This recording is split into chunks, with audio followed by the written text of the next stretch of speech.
Og málið það að ef við ætlum að tilheyra Jesú Kristi,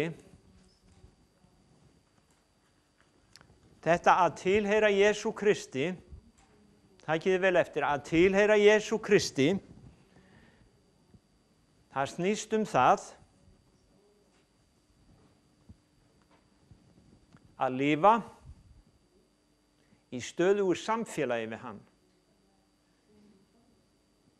Í stöðugu samfélagi við hann. Margir misskilja þetta. Þeir halda við þurfum að kveikja á kertum, fara með svo margar marjubænir eða segja eitthvað, gera eitthvað. En Jesús Kristur, hann þráir að eiga samfélag við þig. Hann þráir að fá þig til að setjast við fætur sína svo að hann megi tala við þig. Amen. Jesús vill að þú sitir við fætur hans svo að hann geti talað við þig.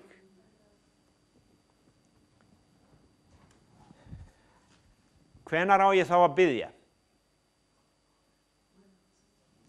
Munið eftir myndinni sem ég sagði ykkur frá af manninum. Hann var að krjúpa og biðja og hann kraup svona og myndin svona, þetta mynd framan á bók. Og hann segir, lítur upp og gerir svona og segir, ekki trufla mig Guð, ég að biðja. Ekki trufla mig Guð, ég að biðja. Hugsun okkar stundum svo innhverf, það snýst allt okkur, við höldum jafnvel að við getum búið til styrk í sjálfum okkur, en Jesús, hann vill gefa okkur styrk. Hann vill fá að tala til okkar og fá að tala lífsins orð inn í hjört okkar. Síðan vill hann að við eigum samfélag hvert við annað, af því hann búinn að segja okkur það, að við erum hluti af líkama hans. Þannig að Kristur líkaminn og við erum öll hluti af líkama hans. Hann höfuðið og við erum líkaminn. Amen. Þannig að mér langar að lesa fyrir ykkur Sálm 133.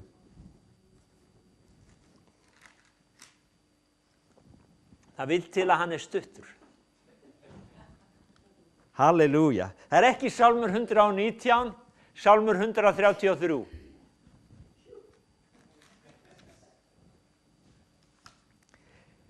Og þar segir, sjá hversu fagurt og yndislegt.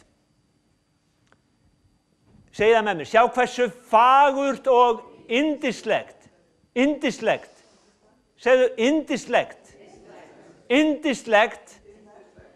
Þegar bræður eða systkini búa saman. Hvað þýðir það? Samfélag. Samfélag. Samfélag. Og svo segir, eins og hinn ilmgóða olía á höfðinu rennur niður í skeggið Arons, fellur niður á kirtilfald hans, eins og dögg af Hermon fjalli fellur niður á Síón fjöll. Og svo segir, þar hefur Drottinn boðið út blessun lífi að eilífu. Ok, bara örstutt. Aron var prestur. Presturinn, hann var smurður með olíu. Þannig að smurningin var, kom yfir höfuð hans og síðan lag smurningin niður í skeggið og niður á skikkjun hans. Tákmyndin fyrir okkur er þessi: Jesús Kristur er höfuðið. Tákmyndin, Jesús Kristur, hann er okkar höfuð.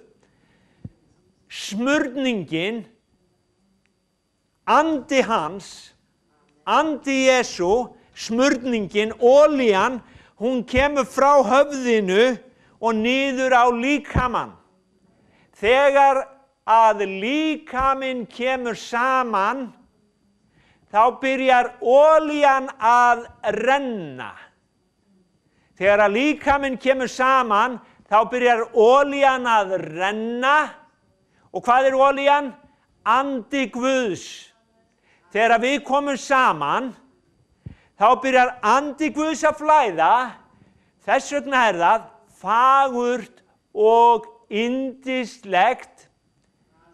Og þar hefur Guð boðið út blessun, ekki bara 70-80 ár heldur að eilífu. Við hættum ekki að lofa Guð þegar við deyjum. Þá byrjar nýtt líf þar sem við höldum áfram að lofa Guð að eilífu. Halleluja. Amen. Blessað sé hans nafn. Hann er yndislegur. Ég ætla að lesa fyrir ykkur smá frétt sem er ekki eins yndisleg.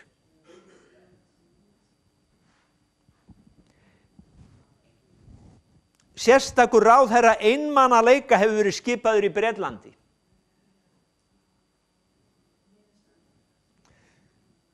Minister for Loneliness. Hugsið ykkur. Í Bretlandi. Félagsleg einangrun er umtalsvert vandamál í Bretlandi og 1 af hverjum 7 íbúum landsins, 1 af hverjum 7 í Bretlandi segist vera einmana. Einmana. Samkvæmt sömu könnun hafa 200.000 eldri borgarar, 200.000 gamalt fólk, old people, svo allir skilji,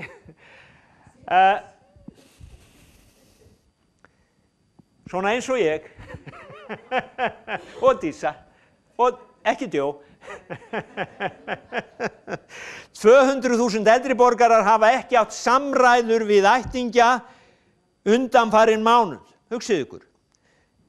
85% ungmenna með fötlun, þeir segjast vera einmana flest alla daga. Gamla fólkið, unga fólkið, einmana. Svo segir að á Bretlands eyjum þá búa 66 milljónir og þá er þetta 9 milljónir manna sem segjast vera einmana. Svo segir í fréttinni einmanaleikin og depurðin sem honum fylgir er ekki bara samfélagsmein, heldur getur verið hættulegur heilsu fólks. Hugsið ykkur. Hættulegt fyrir heilsuna að vera einmana. Rannsóknir hafa sýnt að einangruðu fólki sé til að mynda hættara við hjartasjúkdómum. Ekki vissi ég það. Rannsóknir hafa sýnt þetta, að einangruðu fólki sé hættara við að mynda eða fá hjartasjúkdóma og breskur sérfræðingur í málefnum aldraðra sagði í samtali við Time að það sé verra fyrir heilsu fólks að vera félagslega einangrað. Það er verra fyrir heilsu fólks að vera félagslega einangrað heldur en að reykja 15 sígarettur á dag. Góða frétti fyrir þá sem reykja, eða hvað? Það er gott að losna við hvoru tveggja.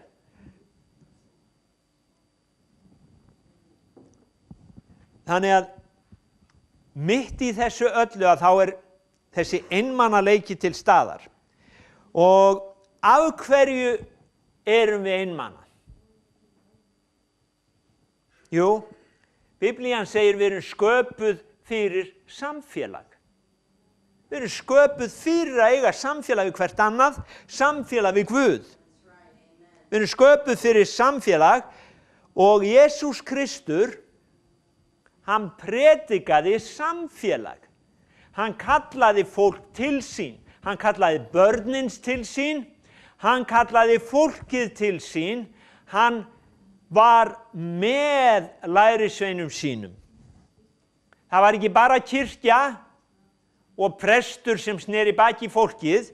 Jesús var prestur sem var með lærisveinum sínum á daginn, morgnana, kvöldin, stundum sváðu þeir saman upp á fjalli á nóttunni. Hann var með þeim alltaf. Þannig að Jesús, hann predikaði samfélag, hann praktiseraði samfélag og líf hans snerist það að fá heiminn til þess að koma inn í samfélag við Guð Föður. Hann vildi ekki að neinn væri einmana. Í Jóhannesar Guðspjalli 13:34 segir að eins og ég hef elskað yður, eins skulu þér elska hver annan, eða eins og ég hef átt samfélag við yður. Við getum ekki elskað nema að gefa samfélag. Sumir eru tilbúnir að gefa pening en ekki samfélag.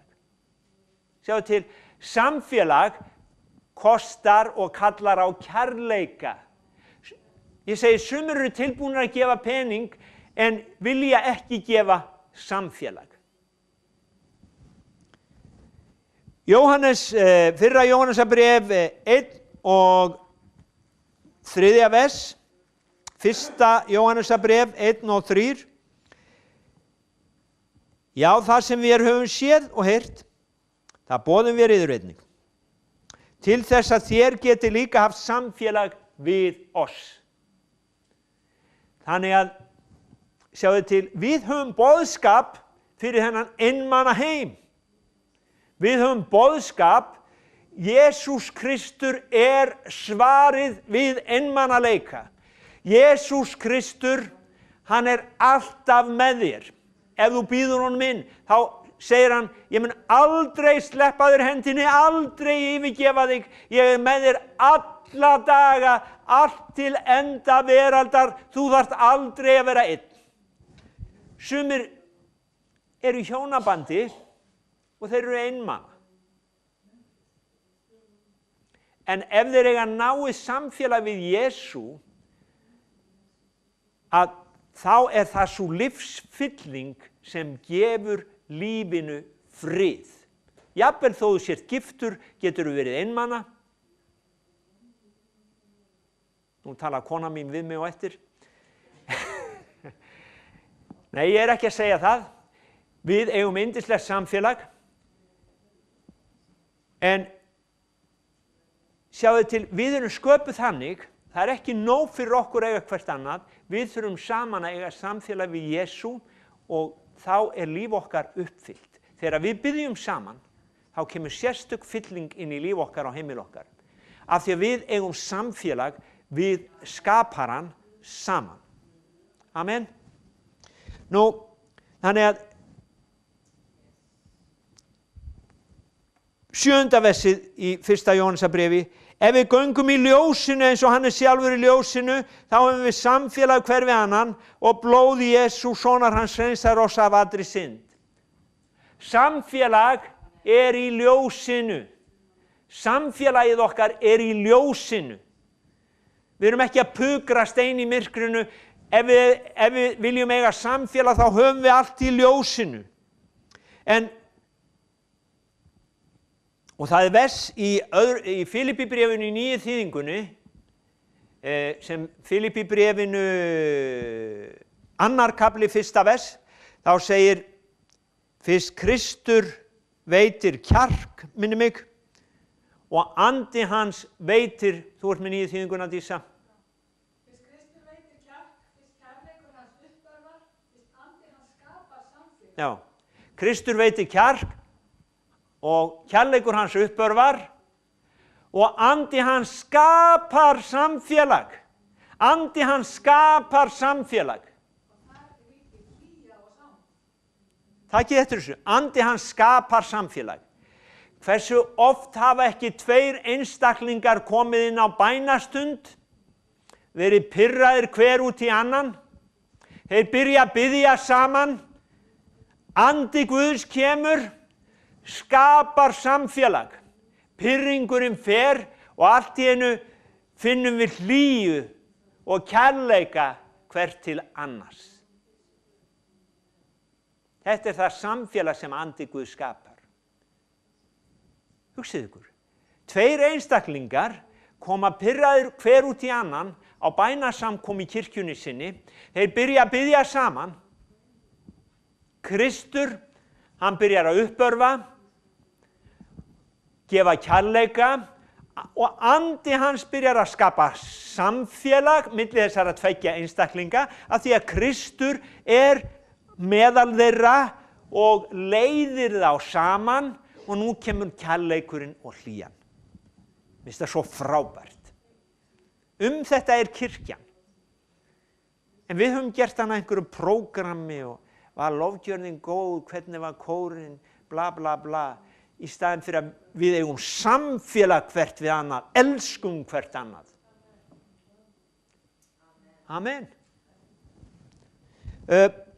Sálmur 143, vers 3, við sögðum að samfélagi er í ljósinu, en sjáið þið nú hvað óvinurinn gerir. Sálmur 143, vers 3, óvinurinn eltir sál mína, slær líf mitt til jarðar, lætur mig búa í myrkri. Óvinurinn eltir sál mína, slær líf mitt til jarðar og lætur mig búa í myrkri eða lætur mig búa í einangrun þar sem ég er einmana og þar sem ég er félagslega einangraður, þar sem ég fæ hjartasjúkdómana og þar sem að ég, get ekki séð rétt. Óvinurinn eltir sál mína og það er það sem hann er að gera í dag. Hann eltir sál unga fólksins, hann eltir sálir gamla fólksins til að einangra það. Jesús Kristur, hann kom í þennan heim til þess að við hefðum líf í fullri gnægð. Hefurðu heyrt þetta? Já, en ég hef mína trú fyrir mig. Ég er jafn kristinn og þú, en ég hef mína trú fyrir mig. Þessi setning er innblásin af Satan sjálfum. Af því að hann vill einangra þig til að hafa þína trú fyrir þig. Jesús Kristur, hann býður upp á samfélag. Fólk segir, predikarar segja, ég er ekki að bjóða þér að koma í kirkju, ég er að bjóða þér að taka við Jesú. Já, en Jesús Kristur er að bjóða þér að vera hluti af hans líkama. Eiga samfélag við aðra kristna. Samfélag.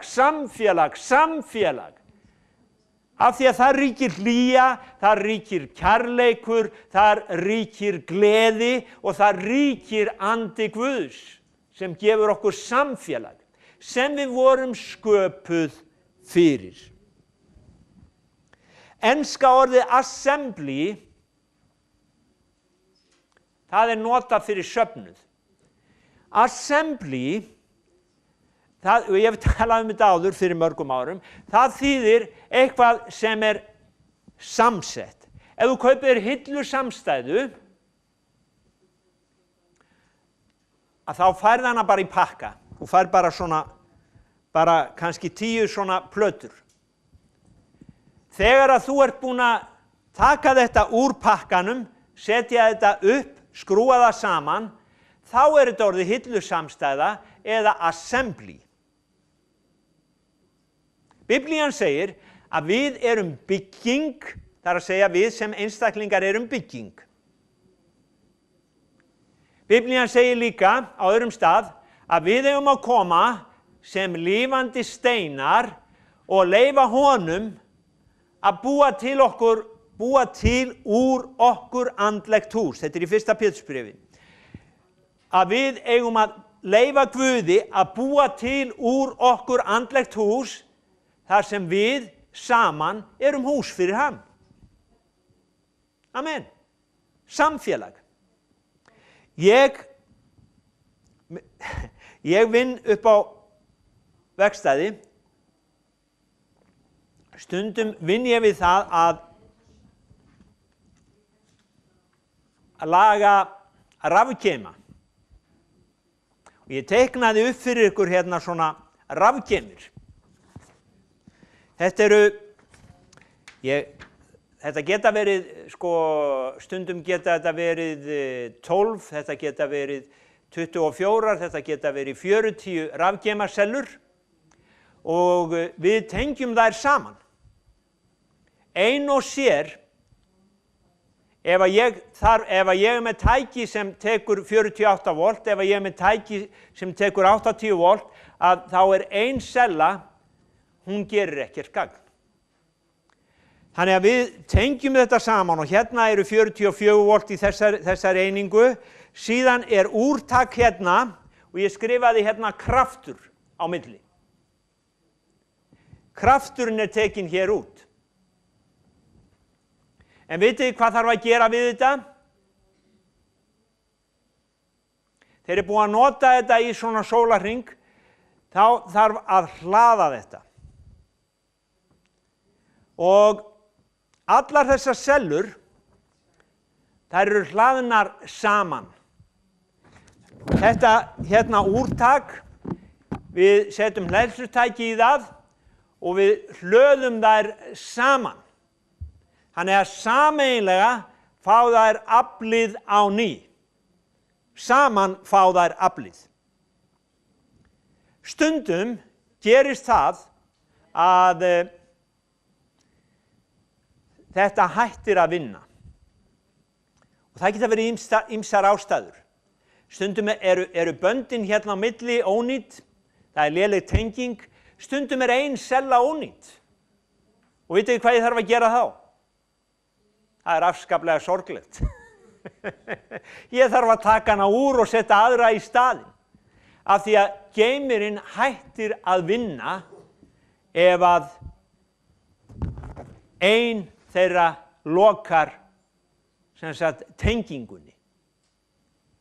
Þannig að stundum hægt að taka þessa sellu úr og hlaða hana eina á sér og setja aðra í staðinn á meðan og það alls konar vandamál með þetta en það sem mig langaði að segja það að saman það má segja að þetta eins og assembly, þetta saman fá þessar rafgeima og mynda þessar rafgeimasellur kraft. Og það ritning í postulasögunni, 4. kafla 31. vers. Við skulum lesa það.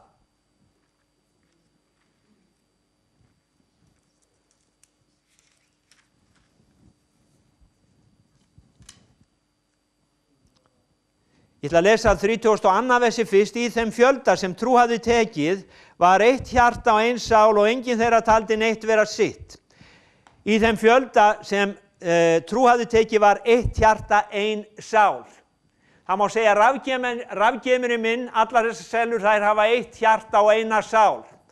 Og ef við lesum vers 31 þegar þeir höfðu beðist fyrir, sem sagt þeir hafa búið að setja þá í hleðslu, þá hrærðist staðurinn þar sem þeir voru samankomnir, þeir fylltust allir heilugum anda og töluðu orð Guðs af djörfung. En þegar söfnuðurinn hafði komið saman, fengið sína hleðslu, þá hrærðist staðurinn og þeir töluðu allir Guðs orð af djörfung. Þannig að þetta lykillinn í samfélagi. Nú, þetta Guðs boðskapur til okkar og Guðs áætlun svo fyrir þennan heim að þurfi enginn að vera einangraður, að þurfi enginn að vera einmana. Það Guðs boðskapur. Enginn einangraður og enginn einmana. Þess vegna varar Guð okkur við, og nú eru bara 3 ritningar eftir. Hann varar okkur við í Hebreabréfinu, 4. kafla, 1. vers. Fyrirheitum að ganga inn til hvíldar hans stendur enn, vörumst því að nokkur eða verði til að dragast aftur úr. Vörumst því. Vörumst því, við erum á göngu saman, ekki dragast aftur úr. Ekki dragast aftur úr. Vitið hvað gerðist þegar Ísraelsmenn voru að fara í gegnum eyðimörkina? Og við lesum það í 5. Mósebók 25:17 að það voru nokkrir þeirra sem drógust aftur úr og þeir voru ekki inn í hópnum, og ef þið hafið hort á ljón veiða sér bráð, að þá ráðast þeir vanalega á dýrin sem dragast aftur úr og taka sig út úr hópnum vegna þess að þau eru ein og varnarlaus. 25:17-18 minnstu þess hvernig Amalekítar fóru með því á leiðinni, þá þér fóruð af Egyptalandi, hvernig þeir réðust á því á leiðinni, unnu á þeim aftastir fóru. Segðu það með mér, unnu á þeim aftastir fóru. Já. Þess vegna gott að sitja á fremsta bekk alltaf. Unnu á þeim aftastir fóru. Og takið eftir, öllum þeim þreyttir voru. Þreyttir voru. Munið eftir orðum Jesú, stöðugt að biðja eigi þreytast. Stöðugt að koma með batterið í hleðslu, ekki þreytast. Þeir unnu á þeim sem voru aftastir og þeim sem voru þreyttir.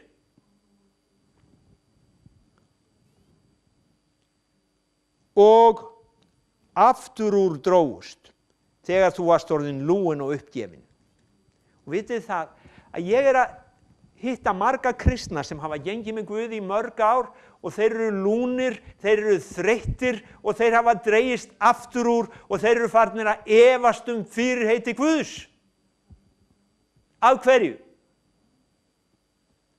Af því að þeir gefa sér ekki tíma lengur til að setjast við fætur Jesú.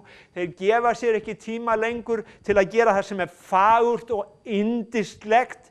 Nei, þeir eru orðnir einmana, þeir eru orðnir einangraðir, óvinurinn hefur náð taki á sál þeirra og spurningin komin aftur, hefur Guð virkilega sagt? Hefur Guð virkilega sagt?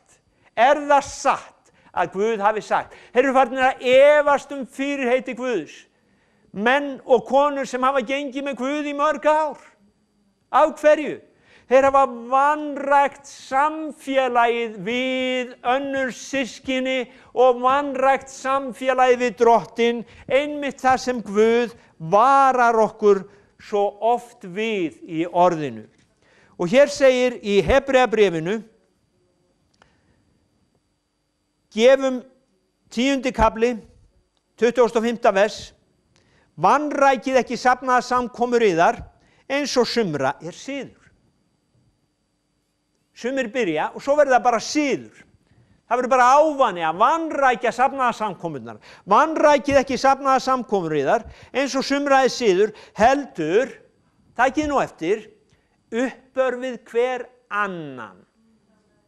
Já, þú segir, já, ég hef kannski enga þjónustu í kirkjunni, en þú uppörvar aðra þegar þú kemur. Vissirðu það? Vissirðu að þú uppörvar með nærverunu? Þetta snýst að við eigum samfélag.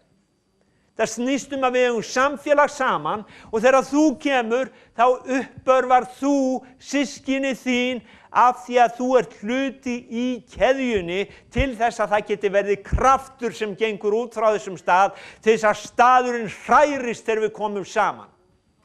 Amen. Þess vegna eigum við ekki að vanrækja safnaða samkomur okkar, heldur að koma og uppörva hvert annað. það því fremur sem þið sjáið að dagurinn færist nær.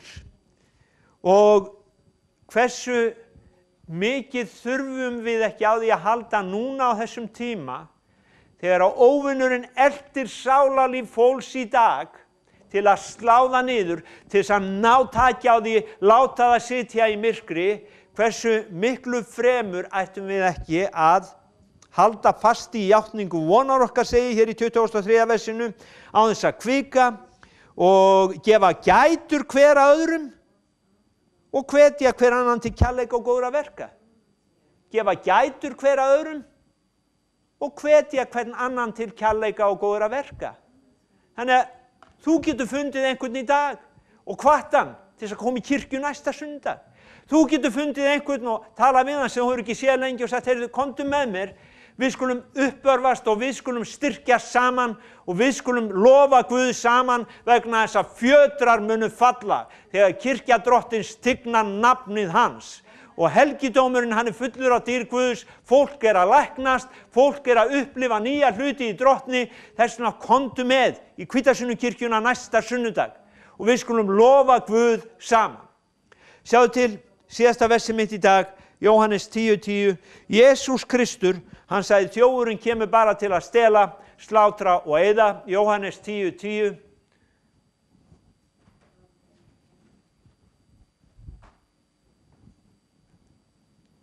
Jóhannes 10:10, þjófurinn kemur aðeins til að stela, slátra og eyða, en ég komin til þess að þeir hafi líf, líf í fullri gnægð. Líf í fullri gnægð. Það getur ekki sígarettan gefið þér, það getur ekki áfengið gefið þér, það getur ekki makiðinn gefið þér, það getur ekki vinuðinn gefið þér, en Jesús Kristur í samfélagi heilagra gefur okkur líf í fullri gnægð.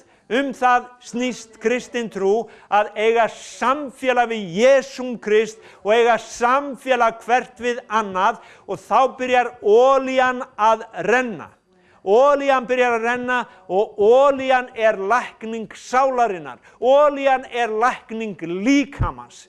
Olían mikli voldugi krafturinn sem reisti Jesúm Krist upp frá dauðum þegar hann var í helju dáinn og grafinn, þá kom olían niður í gröfina og andi Guðs kom, máttugi, voldugi, mikli, kröftugi, öflugi, heilagi andinn, reisti Jesúm Krist, son Guðs, upp frá dauðum og hann hefur verið upprisinn alla tíð síðan. Og hann lifir í dag og hann á meðal okkar í dag og hann læknirinn í dag og ef þú réttir út höndina og snertir þennan kirtilfald að þá snertir þú olíuna og það læknandi kraftur í þessari olíu. Amen. Amen. Takk Jesús. Takk Jesús. Við bara lofum því Jesús, við lofum því Jesús fyrir samfélag heilags anda, við þökkum þér, við tignum þig og við tilbyrðum fyrir lækninguna í dag, lækningu fyrir einn og sérhvern sem hér inni, nýtt líf. Faðir, ég þakka þér fyrir að enginn þarf að vera einmana, þakka þér fyrir að samfélag heilags anda stendur öllum til boða í dag í Jesú nafni. Amen. Amen. Og segðu það með mér, hann bar mein mín, hann bar sjúkdóma mína. Hann bar mein mín, hann bar sjúkdóma mína. Ég heilbrigður fyrir hans benjar. Ég heilbrigður eða heilbrigð fyrir hans benjar. Halleluja. Takk Jesús. Takk Jesús. Takk Jesús. Takk minn Jesús.